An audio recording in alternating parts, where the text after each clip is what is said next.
muito bem-vindos a mais uma live literária. Tudo bem, povo? Bom, estamos aí no segundo dia de maratona de lives desse mês de novembro. Até o dia 16 teremos muitas lives, muitas entrevistas, autores e autoras nacionais, para que vocês possam aí conhecer e ter opções de presente de Natal. Afinal, dezembro já está na porta, né? Muito bem, para quem está acompanhando, ontem a maratona começou e a gente já trouxe aí muitos autores talentosos, bate-papo literário assim fantástico, e não vai parar tão cedo. Vocês vão ter que me aguentar até o dia 16. E aí depois só em dezembro, tá? Hoje a gente já teve live 9 horas da manhã. Hoje vamos até 10 horas da noite. A nossa escritora entrou. Vamos chamar? Vamos, que eu quero bater papo. Vou chamar você, Filomena, peraí.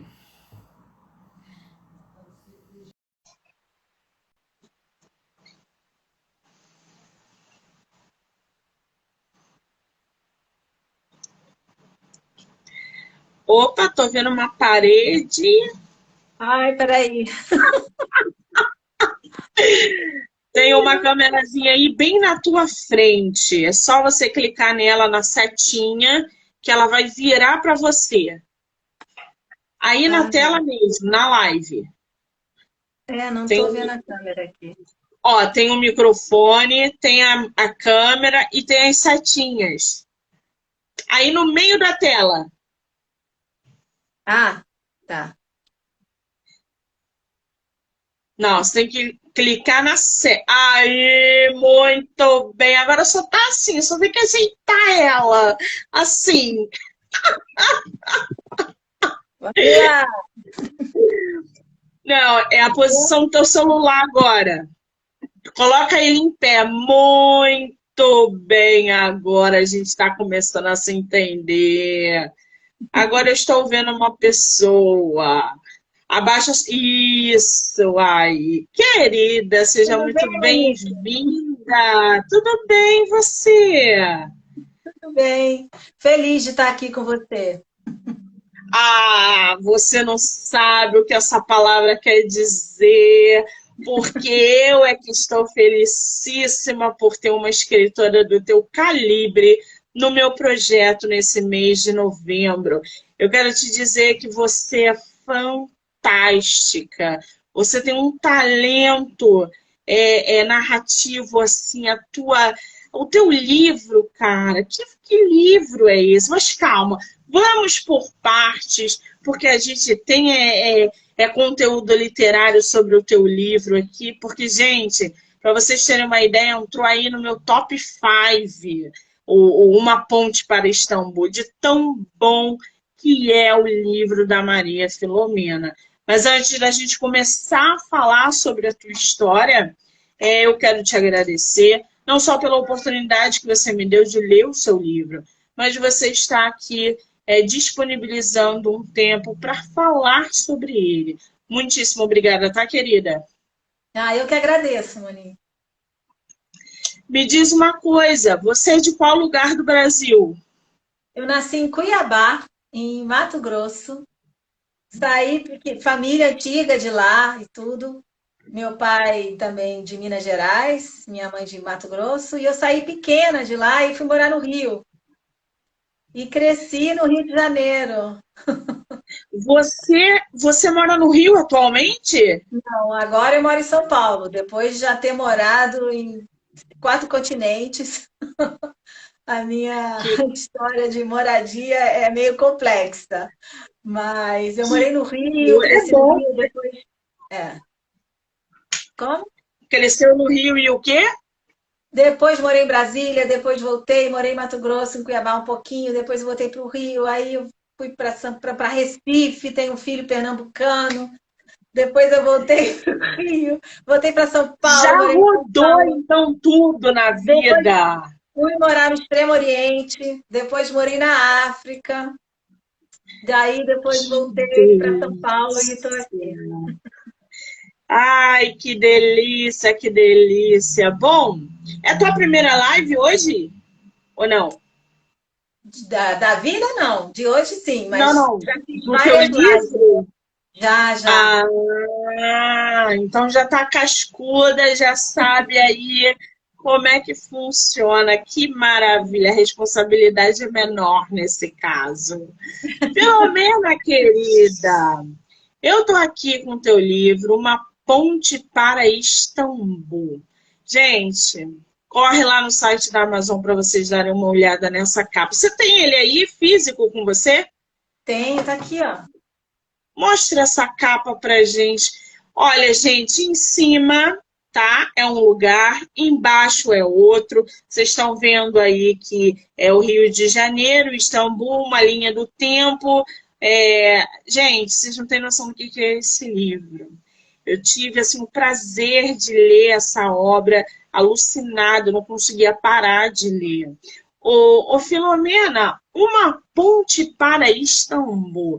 Você acabou de dizer aí que você morou em vários lugares e como é que surgiu essa inspiração, essa ideia de fazer um livro como esse, chamado Uma Ponte para Istambul? Olha só, foi de uma visita que eu fiz a Istambul.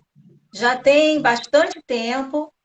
Foi antes de eu mudar, sair do Brasil, inclusive, e isso sempre ficou na minha cabeça. Eu passei, assim, alguns dias em Istambul. Não chegou nem a uma semana, uns 4 dias, 5 dias. Mas eu que sou apaixonada por história, eu fiquei completamente fascinada com Istambul. Quem não conhece, quem gosta de história, eu recomendo, porque em cada esquina tem a ruína de um império, assim, de uma época, Que sabe? sensacional. Então, é um lugar, tem tanta vida, sabe? É tanta energia, ao mesmo tempo você Energia. respira aquela coisa da decadência daqueles impérios, daquela coisa da nostalgia do poder, sabe? E ao mesmo tempo uma vida, o Bósforo lotado de barco, pássaro, pássaro, muito peixe e várias culturas juntas, né? E você tá, assim, a minha personagem, a primeira cena, ela tá logo assim no meio da ponte engarrafada, onde eu fiquei engarrafada no meu primeiro dia. Porque Istambul é a única cidade do mundo que ela está em dois continentes. De um lado é Ásia, do outro lado é África. Ou África, Europa, que besteira. Europa. Então, eu fiquei no lado da asiático, que não é muito badalado. Meu hotel ficou lá. E o lado mais turístico é o da Europa. E eu tinha que cruzar a ponte para fazer os tours, né? Para ir nos palácios, né? Dos sultões, né? Enfim, no turismo. E eu fiquei engarrafada numa manhã fria de fevereiro, e eu ficava olhando aquele fog, aquela coisa, aquele Bósforo ali embaixo. Então, a minha personagem, então, eu transporto isso para a primeira cena, sabe? E de repente você escuta um muezzin cantando, chamando para a oração, aqueles minaretes, ruínas de igrejas. Então, é realmente um universo à parte. E olha que eu já conhecia a Ásia, morei num país muçulmano, inclusive, na Malásia, mas Istambul tem assim certas peculiaridades, sabe? E aí eu falei, não, eu queria fazer um livro daqui e juntar também com o Brasil. E como é que eu ia fazer isso? E no avião de volta eu já comecei a ter as ideias, assim, mas fiquei muito tempo para escrever, porque eu fui morar fora, não dava para escrever de Istambul estando na Ásia. Aí não dava para escrever estando na África, você tinha que viver para futuros livros, né? Então, Que demorei. sensacional, gente. Deve ser realmente uma energia, uma coisa totalmente diferente do choque cultural, cenário, terra, tudo. Deve ser um espetáculo. Istambul é a antiga Constantinopla, né? Para quem não sabe, tem aí a história dos otomanos. Quem não conhece também, eu recomendo que leiam Otomanos, que leiam A Guerra, sensacional, porque a história da nossa autora também puxa um pouco para isso, porque não tem como falar, né, sobre Istambul sem falar sobre os otomanos. Agora, ô Filomena, me diz uma coisa. A gente tem um romance, uma viagem no tempo na tua história. O teu livro, ele se encaixa em qual gênero? Ele é porque a gente tem de tudo ali, né? Eu percebi durante a leitura que a gente tem de tudo ali. A gente tem viagem no tempo, a gente tem uma personagem muito forte, que ela é uma espécie de Outlander, gente. Ela viaja no tempo e, de repente, ela está lá atrás, séculos passados, e ela encara isso, vai encarando isso de uma forma bem mais aberta do que eu imaginei. Porque quando a gente para pensar, gente, eu teria surtado no lugar dela. E aí a capa já explica, né, esse A ampulheta, né? exatamente. E é fantástico. Como é que você. Essa parte, ó, gente. Olha essa capa, que tem tudo a ver com a história. Ô, Filomena, quem é essa mulher que está presente, ativa na tua história, que vai carregando o leitor para as aventuras e para essas viagens no tempo? Fala um pouquinho sobre a protagonista. Sobre o gênero, né, também que você perguntou, eu considero um romance histórico com um twist, né, de viagem no tempo. Né? Então, é um romance histórico. É um pouco difícil de classificar. Às vezes pode ser classificado como romance histórico, também como ficção científica, viagem no tempo. Fica aí um pé em cada canto, mas é como a história surgiu. A protagonista é Catarina Arzu, ela é uma carioca, professora de história. E ela é filha de um bicheiro do Jogo do Bicho, turco, casado com uma brasileira. E ela sempre está dividida em casa, no meio entre a Turquia, né, o Oriente e o Ocidente, já começava em casa. E também ela que é toda certinha, e ela tem um pai que vive como na ilegalidade, apesar de ser um aspecto cultural, vamos dizer assim, entre aspas, mais aceito. Então, ela dá aula, ela mora no subúrbio e dá aula num colégio da Zona Sul, carioca. E aí eu também me inspiro no colégio que eu estudei no meu high school, eu estudei no Leblon, no Colégio Santo Agostinho. Então eu pego um pouco das minhas lembranças do meu colégio e coloco também no lugar onde ela trabalhava ali, perto do mar, né? E ela tem uma ligação um pouco platônica com um professor bem nerd de história do Brasil, que também é professor de matemática, que é uma raridade, né? Que historiador e matemática às vezes não combina muito.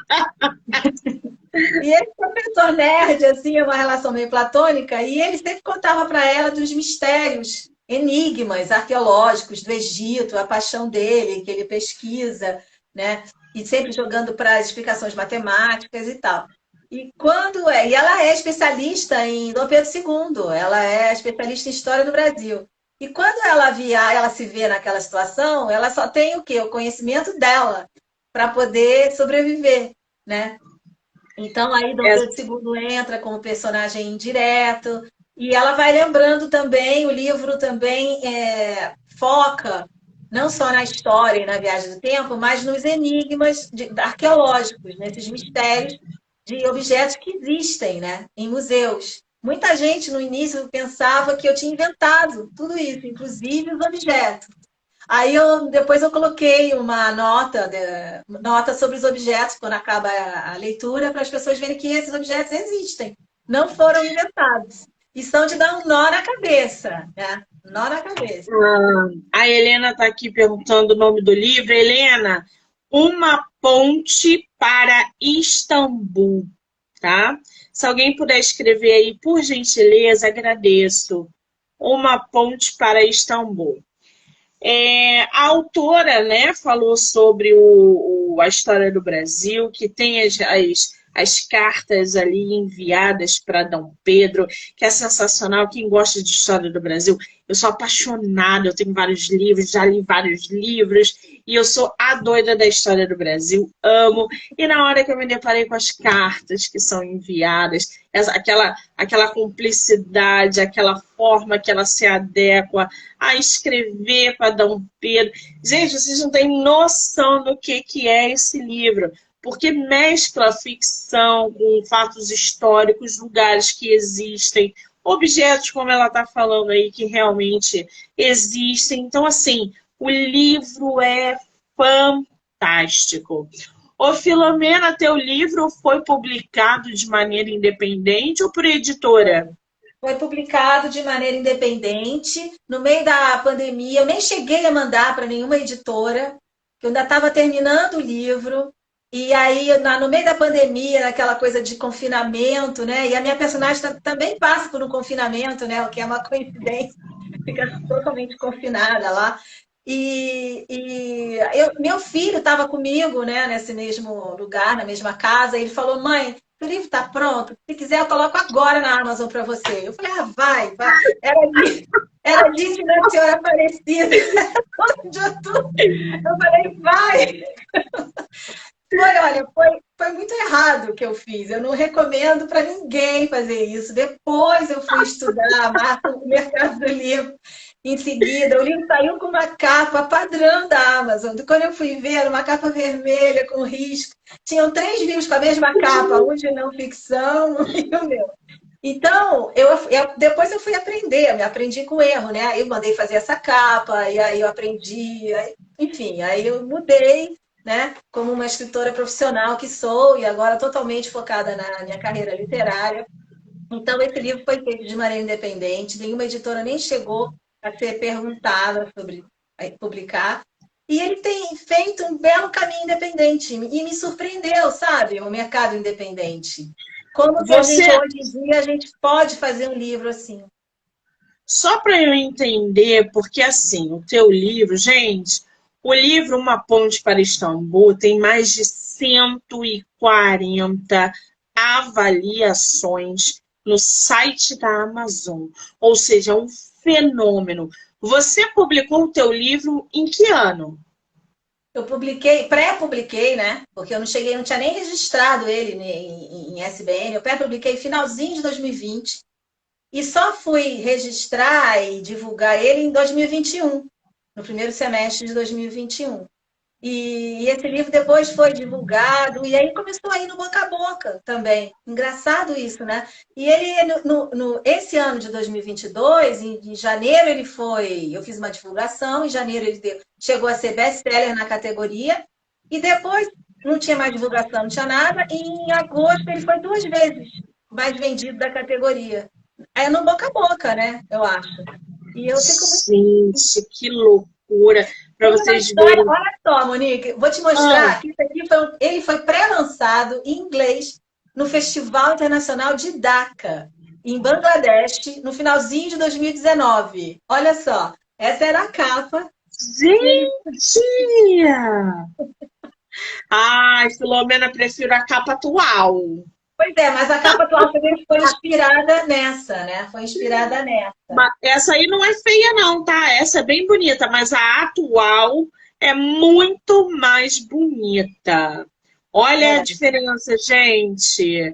Essa capa você fez sozinha? Foi não. uma capista? Como é que foi o surgimento dessa tua capa? Essa capa foi feita pelo Sidney Guerra, que é um profissional do mercado do livro. Ele fez também o projeto gráfico aqui, ó. Ih, gente, peraí.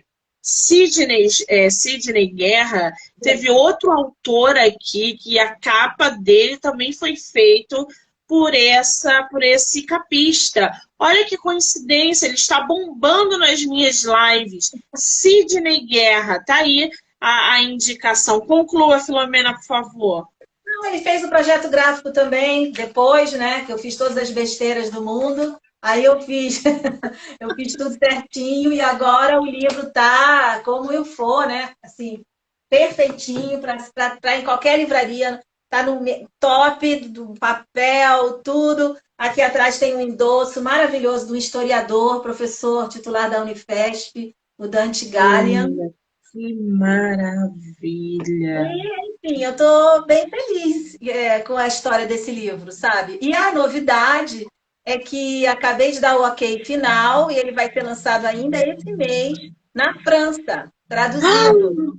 em papel, vai estar na FINAC, sob demanda, vai estar em e-book na Amazon. Ampon por Istambul.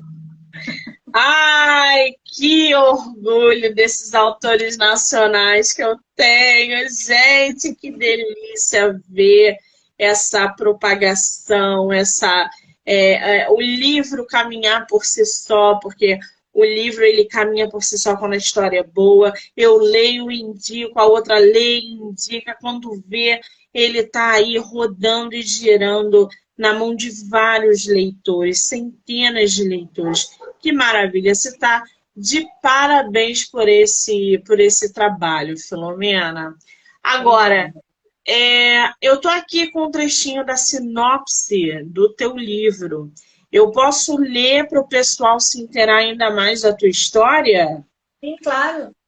Você vai separando um trechinho que você gosta aí do seu livro para ler para a gente depois? Tá bom. Tá. Gente, eu vou ler para vocês o trecho da sinopse do livro da nossa autora Maria Filomena, chamado Uma Ponte para Istambul. Arzu é uma jovem professora de História do Brasil que viaja para Istambul à procura de suas origens. Ao confrontar sua metade turca em um palácio otomano no século XIX, experimenta uma aventura insólita que a transporta no tempo. Uma adaptação difícil e a sobrevivência exigem toda a sua atenção. Porém, são os mistérios arqueológicos e os objetos impossíveis descobertos que a instigam, levando a uma conclusão inesperada. A busca individual por raízes deveria ser a indagação coletiva de toda a humanidade. Uma ponte para Istambul é também uma ponte entre o Ocidente e o Oriente, passado e presente, verdade e imaginação. Essa sinopse está sensacional. Você que produziu a sinopse? Claro! Tudo, né? Autor independente é assim, gente. Mas eu produzi a sinopse do meu primeiro livro também e foi com editora tradicional, ó. Que a gente nem falou. Esse aqui é o meu primeiro livro, Cunhataí, um romance da Guerra do Paraguai. Eu ganhei 3 prêmios com ele. Vamos lá, você tem quantos livros publicados? Esses 2 e mais uma coletânea que eu lancei na Bienal, um conto nessa coletânea da editora Lura sobre os invernos, na Bienal agora de São Paulo. E esse o outro livro... Esse livro ganhou 3 prêmios. Ganhou 3 prêmios na época. Ele já tem Qual é o 20 nome anos. que eu não estou conseguindo ver? Cunhataí, um romance da Guerra do Paraguai. É um romance, tipo O Vento Levou, quando você compara o Istambul com o Outlander, esse aqui você pode comparar com O Vento Levou, entendeu? Não. Tá na Amazon esse livro? Peraí, deixa eu... Eu quero saber se está na Amazon, que eu vou separar agora. Esse livro, inclusive, ele ganhou esses 3 prêmios, já está fazendo 20 anos da publicação, tem várias teses de mestrado sobre ele, tese de doutorado, virou tipo uma referência em Guerra do Paraguai. Só que esse livro ficou esgotado, muitos anos eu fui embora do Brasil, não pude trabalhar o livro. E agora, eu divulgando o Istambul num programa de televisão de Mato Grosso, uma editora de lá, da editora Entre Linhas, me viu no programa, divulgando o segundo, e aí me contactou para assinar contrato, vai sair em breve a segunda edição do Cunhataí, entendeu? Que é um livro que é uma protagonista que vai no meio do episódio da retirada da Laguna, descrito pelo Visconde de Toné, que é histórico, que é um drama, e ela vai junto, interfere na guerra, enfim. E para fazer esse Cunhataí, eu marchei com o exército na época. Em 1999, estava eu marchando com o exército a pé, uns 25 quilômetros por dia. Terminei toda estrupiada, meu pé enfaixado, engessado. Mas fui. E aí fiz um livro depois dessa pesquisa de campo fantástica, entendeu? É um livro que tem muito potencial para a escola, inclusive, porque aprende Guerra do Paraguai sem perceber, através da história de amor, entendeu? Ah, então, por favor, vamos a esse livro. Fala um pouquinho desse livro. Lê para a gente a sinopse desse livro e aonde ele está à venda para quem quiser comprar, se tiver aqui no Brasil disponível, físico ou e-book, por favor. Esse daqui vai ter que esperar, tá? Vai ter que esperar. Eu ainda tenho no meu Instagram, eu posso ainda ter um pouco da primeira edição, uns poucos, assim, que eu posso mandar pelo correio. Mas vai sair a segunda edição em breve, porque ele precisava, esse livro precisava. É um livro, assim, atemporal, sabe? Fico muito feliz com ele também.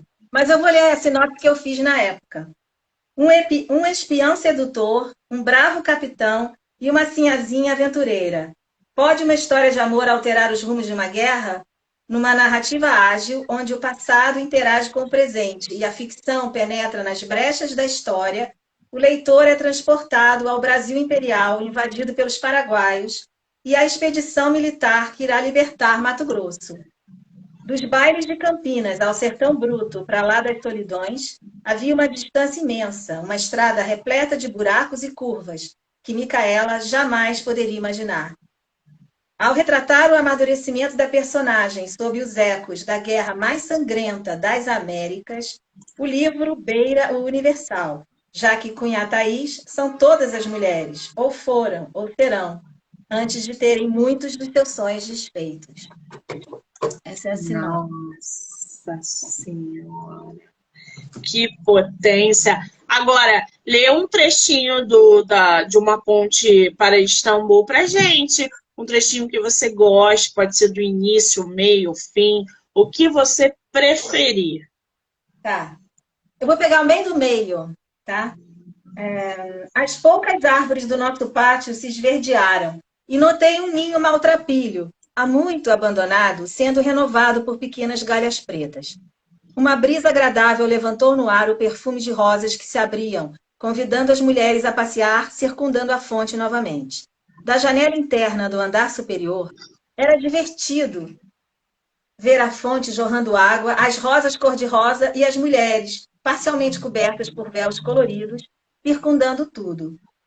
3 belos círculos, água, flores, mulheres. A imobilidade dos 2 primeiros contrastava com a fluidez do terceiro. O movimento nunca cessava no grupo de mulheres enquanto falavam, gesticulavam, aderiam ou saíam da procissão. Lá de cima, me pareceu que formava um grande olho, com véus esvoaçantes por cílios, ou uma galáxia espiral com as mulheres servindo de asteroides em volta do Sol. Uma das amigas de Suna jogou uma pedra no meio da fonte. Pequenas ondas concêntricas se espalharam pela água. As ondas gentilmente pincelaram a borda de pedra e encontraram seu caminho de volta para o meio do chafariz. E ficaram assim, indo e vindo, até esmorecerem e sumirem. Uma mudança no vento trouxe a primeira chuva de primavera. Em um segundo, a imagem perfeita e simétrica se desfez, enquanto as mulheres corriam de volta para o palácio, temendo pelo destino de seus penteados. O pátio deserto me reteve. Fiquei ali, na janela, escutando a chuva. Notei a pedra no chão da fonte, esperando. Eu era como aquela pedra, uma pedra jogada no tempo. Meu efeito continuaria a lançar ondas em diferentes direções. Não havia como deter ou prevenir isso. Mas como terminaria? As ondas retornariam? Com que força? Violentas? Machucariam? Matariam? Eu poderia desaparecer? Eu era uma perturbação na perfeita ordem das coisas. Sensacional, né, gente? Agora, ô Filomena, para você produzir um livro como esse, né? Obviamente, você falou anteriormente que você esteve nesse lugar, em Istambul, você viveu uma experiência ali, você conheceu, enfim. Na hora que você se propôs a escrever esse livro, qual foi assim para você? Como é que você avalia a parte mais fácil e mais difícil dessa história? Foi a construção da personagem? Foi colocar esse cenário de forma tão realista? Foi essa pesquisa de viagem no tempo? Como é que foi isso para você? Como é que você avalia os pontos mais difíceis e mais fáceis para você fazer construir essa história? Olha, o mais difícil para mim sempre é a frase, o parágrafo, o tom. Isso sempre é o mais difícil, porque pesquisa para mim é uma delícia, é uma diversão, sabe? É um grande prazer. Então, tem muita pesquisa, tanto em Istambul, nas bibliotecas, quanto no Museu de Petrópolis, no arquivo do Museu de Petrópolis. Até faço uma cena nesse arquivo, porque realmente foi ali que, né, essa intimidade com Dom Pedro pôde aparecer. E o mais difícil para mim foi a frase, o parágrafo, o tom, e também juntar tudo. Fazer, porque eu incluo esses mistérios arqueológicos, né? Porque o livro basicamente um mote central. Se você for pegar e dar uma torcida na história, você vai encontrar o quê? A identidade, a busca por identidade, que é isso que move a personagem, né? A protagonista, que move a ação. E depois ela procura a identidade dela e acaba se deparando, que é o micro e o macro, que a humanidade toda nem devia se questionar. E aí entram, pelas origens de todos, e aí entram os mistérios arqueológicos. E juntar tudo isso de uma forma, num livro que é relativamente curto, juntar isso tudo de uma forma que não parecesse que fosse quebrada, entende? Isso que foi o grande desafio. Inclusive, se você me permitir, eu posso mostrar a foto de um dos mistérios arqueológicos que eu tenho aqui, que eu acho que é de Com dar um nó na certeza. cabeça, olha. Eu vou mostrar aqui, ó, não sei se dá para ver. Olha só. Aqui é a parte de um friso em pedra de hieroglifos egípcios no templo de Sete I, pai de Ramsés II. Isso tem mais de 2.500 anos antes de Cristo. E aqui a gente vê, não sei se o que vocês estariam vendo, olhando. Você vê alguma coisa, Monique? Eu não queria Eu vejo duas naves de formatos diferentes. Do meu lado direito, eu vejo alguém provavelmente sentado em cima de uma, enfim, alguma coisa, um helicóptero, uma coisa bem doida. É isso que eu vejo, gente. Exatamente. Eu não queria sugestionar ninguém, porque para não dar ideia, mas esse aqui é conhecido como o helicóptero de Ábidos, porque é o templo lá em Ábidos, no Egito, perto do Osírion, que é um templo da primeira dinastia, é dos mais antigos do Egito, dedicado a Osíris, esse lugar. E esse friso é um friso de um portal a 8 metros de altura, então era difícil de ver. E ele foi redescoberto, né, no final do século passado, e já com as pessoas sabendo que isso aqui parece um helicóptero moderno, isso aqui parece um submarino, um barco, não sei, É, alguma coisa, um avião, uma nave. E isso uma aqui já não, nave. isso aqui já não. E incrível que parece que desde 1838, arqueólogos ingleses desenharam, copiaram esses desenhos e falavam, a gente não sabe o que é isso aqui, entendeu? Como se fosse um hieróglifo. Quer dizer, não é uma coisa que chegou alguém lá moderno e rabiscou e adulterou, Rabiscou. entendeu? Isso é uma Que coisa impressionante, né? E isso está lá no impressionante. templo. Isso está lá no templo, lá, de mais de 2.500 anos. Eu acho que é de dar um nó na cabeça. Se É, fosse. A ciência considera como palimpsestos, ou seja, desenhos sobre desenhos, que era muito comum. Os faraós, quando queriam apagar as glórias do anterior, eles colocavam o nome deles por cima, mandavam regravar por cima e alterava. Mas isso se fosse uma imagem, mas uma listinha, eu acho que eu gente, pois é, porque parece muito um helicóptero. Esse aqui parece muito uma nave. Aqui embaixo parece uma porta, né? Uma porta egípcia. aqui já não é. Exatamente. Aqui o que interessa são essas quatro imagens. Aqui faz parte Sim, dos hieroglifos do friso, tá? sim. Então, esse é um dos objetos, né, que eu resolvi colocar nessa história para mostrar que estavam ao alcance do Império Otomano da época. Que o Que Império Otomano sensacional. ele pegava quase todo o Oriente Médio, né? Então, o Egito, a Síria, todos foram súditos dos otomanos, né? E Que antes dos otomanos, maravilha. também os bizantinos, os gregos de Constantinopla, depois os otomanos. Então, eu uso 5 desses objetos, que eu falo que são os objetos impossíveis, porque estão à frente do tempo, não tem muita explicação. E eu como também eu sou médica, né, por formação, então eu sou oftalmologista. Eu tenho meu lado científico que briga um pouco com as especulações, mas o friso está aí. Então, eu não chego, eu como, assim, como pessoa, eu não chego assim, a uma conclusão final, né? Eu acho que deve ser questionado sempre, questionar sempre. Mas, para minha história, isso entrou como uma luva, né? Porque cai dentro do que está Encaixou. acontecendo com a personagem. Então, eu resolvi usar esse aí, mais outros 4, né? As baterias de Bagdá, coloquei a moeda fenícia, que teria o mapa mundi microscópico como um matinho, assim, embaixo. Também o aeroplano de Saqqara, que é um aviãozinho de madeira. Inclusive, até o próprio Museu do Cairo já expôs como aeroplano, entendeu? E foi encontrada em Saqqara, numa tumba do século da dinastia, sei lá, 3, terceira. Cara, que loucura isso, gente. Quando a gente para pensar nessas coisas, a gente fala como isso é possível. Não tem uma explicação, né, no racional para quando a gente vê um negócio desse. É muito legal. A mitologia egípcia, os templos. Eu, no início do ano, lia vários livros sobre Ramsés. Eu não conhecia a história. Osíris eu não conhecia mesmo. E, cara, abriu um leque tão grande na cabeça, porque você vai conhecendo os personagens, você vai conhecendo o que aconteceu naquela época, e é fantástico.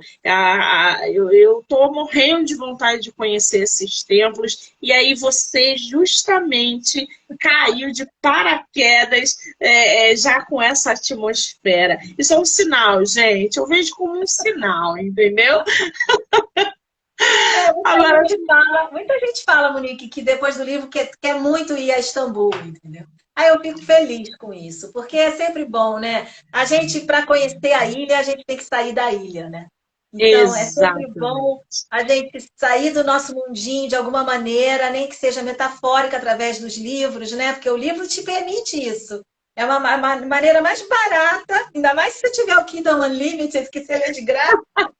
A maneira mais barata de você sair da sua ilha é você ler, né? É, Expandir seu mundo.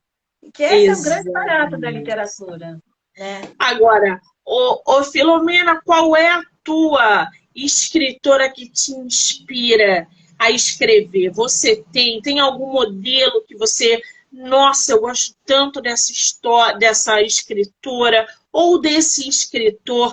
Tem alguém que te inspira também para você produzir as suas histórias ou não?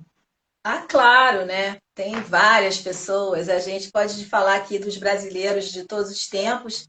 Claro que eu sou apaixonada por Machado de Assis. Estou lendo agora O Grande Sertão, nem está aqui, está lá na sala. O Grande Sertão Veredas. Estou no meio, lendo de uma Maravilhoso. forma discutida. Estou impressionadíssima. Guimarães Rosa, que também era médico também, né? Por coincidência, e fez um trabalho assim. Nossa, todos os outros ficam pálidos perto desses dois, né? Guimarães Rosa e Machado de Assis. A gente tem que, assim, Definiu bem. trabalhar muito. A gente que ainda tem vida ainda, para ver se melhora, melhora, melhora, né? E eu gosto muito também da Clarice Lispector, da economia de palavras, da escolha dela, da ironia, da economia, ao mesmo tempo dizendo tanto. Eu sou apaixonada por Clarice Lispector. E fora do Brasil, eu gosto muito de Victor Hugo também.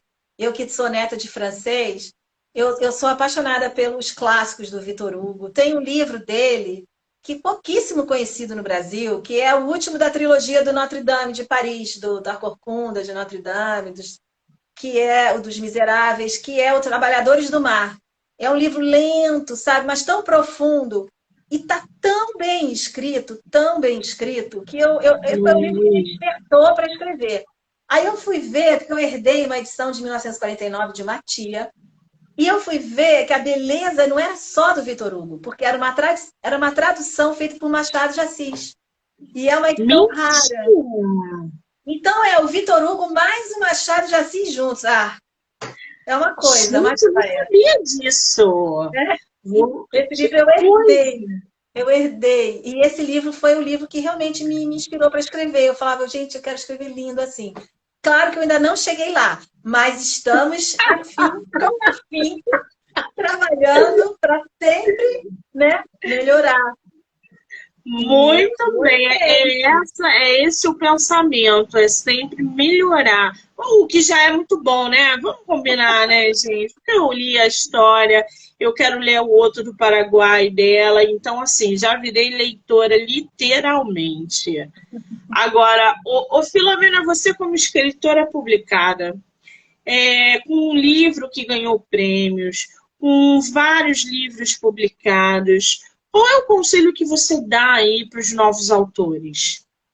Olha, vocês são muito sortudos, os novos autores, porque nessa época atual é possível ser escritor dessa maneira independente, porque antes, quando eu lancei o Cunhataí, não existia a menor possibilidade disso. Ou você era captado por uma editora, o que a gente sabe que é difícil, porque são poucas para tantos livros que chegam, né? Ou você não fazia, ou fazia uma edição para a família, entendeu? Assim, e eu tive a sorte de ver um concurso nacional de escritores inéditos e mandar o livro na última hora, assim. Eu cheguei 10 minutos, assim, entregando lá, suando, subindo uma escadinha, entreguei, fui a última. E acabei ganhando o concurso e o livro aconteceu e agora vai reacontecer. Então, foi sorte, porque também precisa sorte, viu? Além de ser um grande, escrever bem, fazer um tema bom, atual, coerente, saber escrever e revisar, revisar, revisar, cortar, cortar, cortar. Eu recomendo, sabe o quê? Que duas pessoas sentem, você e mais uma pessoa, e essa outra pessoa leia o livro para você em voz alta. Eu acho que isso é uma grande dica, porque você vai escutando o seu texto e você mesmo vai falar: ai, cortar isso aqui, ai, isso aqui está demais, ai, repetir essa palavra, ai, vou procurar um sinônimo, peraí, vou procurar um sinônimo melhor para o som da frase ficar melhor, entendeu? Vou botar uma vírgula, vou tirar uma vírgula, com a outra pessoa lendo. Então, isso é uma dica que eu dou para um escritor iniciante, que você mesmo com o seu ouvido, vai depois, antes de sair, deixar a história em frente, você dá uma limpeza nela. Essa é uma. Sensacional! Eu nunca tinha parado para ver desse lado. Ouvir o texto. A gente costuma dizer que a gente está tão saturado do nosso próprio texto quando a É, gente escreve que a gente não quer mais saber. E, na verdade, é ouvir alguém, ou no próprio gravador, tá, gente? Deixa é, ele lá de molho, grava e depois você escuta. Pode ser uma ideia muito boa para você avaliar de um outro ângulo a tua própria história. Muito bem, gostei dessa ideia. e ler, né?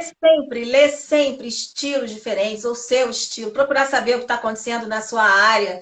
Se você faz históricos como eu, ou de outros assuntos, você está lendo o que sai no Brasil, o que sai fora. Eu gosto muito de um livro chamado, não sei se você já leu, Um Cavalheiro em Moscou, do Andy Já ouvi Bauer. falar. É um livro moderno falando de um conde que depois da Revolução Russa ficou preso num hotel de luxo e vivia ali dentro, um confinado. E eu até comparo um pouco o meu livro com esse, no sentido do confinamento do protagonista, né? É bem interessante esse livro, eu gosto muito. Eu não, eu já ouvi falar algo desse livro, Um Cavaleiro em Moscou, mas não tive a oportunidade de ler. Eu abri aqui agora. Vou até adicionar na minha listinha, gente, que eu sou dessas. Eu adoro dica literária. Nem vem que eu não tenho. Meu escritor falou, a minha autora falou, eu vou lá e já separo na minha lista. Já tá aqui. Ô, Filomena, já que a gente está falando de livro, o que você está lendo atualmente? Eu estou lendo O Grande Sertão Veredas, que é assim, é como se fosse uma expedição literária você ler esse livro. Ao mesmo tempo que é difícil, principalmente no começo, depois ele engrena e você fica absorvida por esse universo do sertão e do sertão de Guimarães Rosa, né? Porque ele também, além do palavreado do sertão, ele ainda vai além, né? Ele cria palavras. Mas ele está falando é da condição humana, é das questões universais de todos os tempos, sobre o bem e o mal, até que ponto que é o bem, até que ponto que é o mal. E eu vejo que ele faz um pêndulo, agora é o bem, agora é o mal. E todos, não tem preto no branco, né? Todos os matizes de cinza. Você tem sempre um pouquinho de bem no mal, tem sempre um pouquinho de mal no bom. Então, esse questionamento que ele faz, que eu acho muito legal também, entre civilização e barbárie. E eu estou encantada com esse livro, apesar de ser um pouco difícil, ele, depois que você engrena, ele vai. Eu estou lendo esse e vou ler agora O Fio das Miçangas, de Mia Couto, também para um grupo literário que eu faço parte. Eu vou começar em breve. Olha, boa pedida, hein? Minha conta é muito bom, gente. Quem não leu, quem não conhece, É. é, vale muito a pena. Agora, ô Filomena, tá produzindo livro novo? Vem livro novo por aí? Como é que tá isso, pelo amor de Deus? Sim, senhora, eu estou falando que eu estou a mil por hora agora, na literária, ninguém me segura. Eu estou terminando, finalizando mesmo o meu terceiro romance, que eu mandei para leitura crítica profissional, que foi ótimo, também recomendo isso para os escritores independentes, que às vezes você fica sem interlocução, né? Sim. Então, uma leitura crítica de um bom profissional me fez ver alguns pontos que eu estava deixando de explorar em personagens que eram bons, mas estavam mal explorados, pontos de falta conexão aqui, vamos lá. Olha, foi ótimo. E eu, então, agora estou revendo o livro, que já tava dando por terminado, e agora eu estou vendo que não estava tão bem terminado depois dessa leitura, e eu estou dando para ficar melhor ainda. E 90% das sugestões eu estou adotando nesse meu livro. É um romance também, com um cenário atual, de passado com os meteoros e meteoritos no Brasil. Esse é o pano de fundo de pesquisa, que é um campo impressionante, um campo sem regulamentação de lei no Brasil. Agora que eles estão tentando entrar com uma petição para que se regule posse de meteorito, porque isso é um bang-bang em pleno século XXI, Monique. A quem pertence o meteorito que caiu, entendeu? E são meteoritos que têm preços, alguns não valem tanto, mas alguns chegam a US$ 1 milhão, dependendo da Meu raridade Deus. da pedra, se for de Marte, ou se for da Lua, ou se for uma pedra muito grande, ou se ela é encontrada rapidamente antes de ficar na chuva, se ela é encontrada assim que ela cai, alguém viu e caiu, entendeu? Se caiu numa praça de uma cidadezinha, como aconteceu na cidadezinha em 2019, aconteceu a chuva de meteoros de Santa Filomena. Aliás, foi por causa disso que eu resolvi pegar esse tema, porque eu falei, não, a cidade de Santa Filomena, com meu nome, que é tão raro de encontrar, eu estava em dúvida se eu ia fazer um outro histórico, mas eu estava em dúvida com os meteoritos, que eu estava tão encantada e curiosa. Quando eu vi que a chuva de Santa Filomena, eu falei, pronto, é esse que eu vou fazer agora. E Ah, fiz, e Deus. esses meteoritos de Santa Filomena, eles são vendidos até hoje no mercado americano, porque vieram caçadores internacionais, vieram russos, vieram americanos, europeus, e eles vendem como a chuva de Santa Filomena, eles são mais caros. Eu já vi até preço na internet, porque eles foram capturados imediatamente quando caíram. E aí eles não sofreram muito tempo na atmosfera da Terra, entendeu? Que E é um coisa. mundo, assim, é um universo que existe nessa área e que a gente desconhece. O Brasil cai muito meteorito aqui, viu? A gente desconhece, você falou certo, porque nem todo mundo tem essa é, acesso a essas informações, né? Às vezes Exatamente. nem sabe que a gente recebe tantas. Que loucura! Eu já quero ler. Vai sair quando esse livro? Vai sair, não sei. Eu vou acabar de escrever ele agora e vou começar a mandar. Eu acho que eu vou tentar editoras agora, editoras tradicionais, para ver o que acontece. Vamos dar aí uns 6 meses. Se não acontecer nada, não sei. Eu vou lançar independente de novo, porque eu já conheço todo o caminho do mercado, das pedras, já sei como funciona. E agora ninguém segura. E essa é a grande vantagem dos dias atuais, né? Se você não procurou algumas editoras, não teve resposta.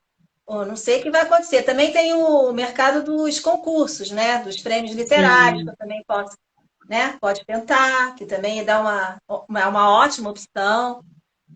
Senão, a gente. Porque eu exatamente. não vou deixar essa história na gaveta. É uma protagonista mulher também, que tem toda uma. Que é expulsa de casa aos 13 anos pela mãe, por ser uma tentação para o padrasto, e ela vai sobreviver sozinha, e tem toda uma história aí de resistência e de busca de conhecimento, e ela vai acabar trabalhando com isso. Não dê spoiler do livro que ainda não saiu, hein? Pelo amor de Deus, deixa Não, guardadinho para isso aí quando é só você assim publicar. o véu, o véu. Isso vai estar na sinopse, de qualquer forma. Agora me diz uma coisa, Filomena, Uma Ponte para Istambul. Tá à venda aonde? É no teu Instagram, é site, tem e-book, tem livro físico. Quem quiser comprar o teu livro, como é que consegue? Olha, ele tem na Amazon o e-book, né? Na Amazon brasileira e na Amazon internacional, amazon.com, tem o e-book e o livro em papel também. Mas aí tem o frete, você sabe que tem o frete em dólar que pode encarecer um pouco. Diante disso, eu fiz uma impressão pequena e que agora, através do meu direct do Instagram, você tem o livro em papel, um papel excelente também com toda a qualidade de uma livraria. Estou muito feliz com essa gráfica e com esse projeto gráfico e do Sidney Guerra. E é só me contactar no meu direct do meu Instagram, Maria Filomena Lepec, que é o meu nome. Muito bem, eu vou marcar a autora nessa live. Então, Monique, não consegui pegar o Instagram da autora, não tem problema. Na hora que a live terminar aqui, ela vai ser marcada. Então, vocês vão poder seguir, já corre lá, segue a autora, acompanha o trabalho dela, faça perguntas, interaja. A gente gosta disso, de interagir com os leitores. Lembrando que essa entrevista vocês vão poder assistir no Spotify, no canal do YouTube, Anchor e Amazon Music. E, evidentemente, aqui pelo Instagram e pelo Instagram da nossa autora. Filomena, querida, ficaria com você aqui mais pelo menos 2 horas. Que delícia bater esse papo com você sobre esse seu livro maravilhoso. Já quero ler o outro do Paraguai. Eu vou mandar mensagem para você, porque eu quero, eu gosto. Então, pode reservar o meu exemplar, o meu e-book, ou numa nova edição quando chegar, porque eu quero ler mais coisas suas. Eu desejo para você todo o sucesso do mundo, que você não pare de escrever jamais e que volte cada vez mais potente com as suas histórias. Muitíssimo obrigada, querida. Eu que agradeço, Monique, essa oportunidade, esse papo tão gostoso, né? Só faltou aqui um bolinho, um chazinho. Lembrando que o meu Instagram é literário, não tem foto de neto, nada disso. É um Instagram literário profissional que eu comecei há 1 ano e meio atrás, porque ninguém me achava. Então eu comecei esse Instagram para ter um contato com os leitores. E também nesse Instagram eu trabalho muito com história, além de literatura, além da divulgação dos meus livros, claro. Também é uma parte de arqueologia, com esses mistérios literários e também com um projeto que eu tenho de escritas raras, de escritas perdidas, de falar sobre línguas que estão em extinção, a importância desses idiomas para que eles não se percam, também de escritas que não têm ainda decifração, que nem esqueci de falar, eu faço uma expedição recente, que eu pretendo fazer um projeto. Isso aqui é um souvenir da Pedra do Ingá, na Paraíba, com inscrições em baixo relevo, 23 metros, um painel imenso de inscrições pré-históricas, que eu também me interesso, isso também está um pouco no meu Instagram, eu vou trazendo essas expedições que eu faço com arqueólogo, geógrafo, para mapear e documentar essas nossas pinturas e inscrições pré-históricas também pelo Brasil. É um outro projeto de interesse meu que eu tenho. Que mulher interessante, que escritora interessante, que a gente tem aí no nosso Brasil e a gente não sabe. Gente, corre lá, já segue a nossa autora para acompanhar todos os trabalhos que ela faz, não só literário, mas também de conhecimento, trazendo para a gente informações, esclarecimento, enfim. Ah, eu adoro gente assim, gente. Que delícia. Filomena, eu queria Filomena, agradecer a você por esse seu fomento à literatura e à cultura. Trabalho maravilhoso que você faz. muitíssimo obrigada. É amor. O que eu tenho com a literatura é amor. Eu não consigo descrever de outro jeito.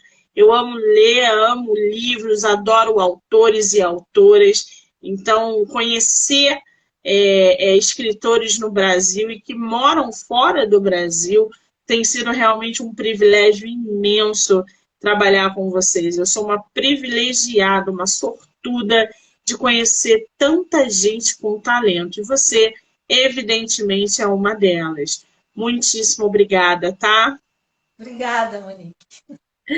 Gente, quero agradecer a todo mundo que assistiu, que entrou, que saiu, que vai assistir mais tarde ou em outro momento.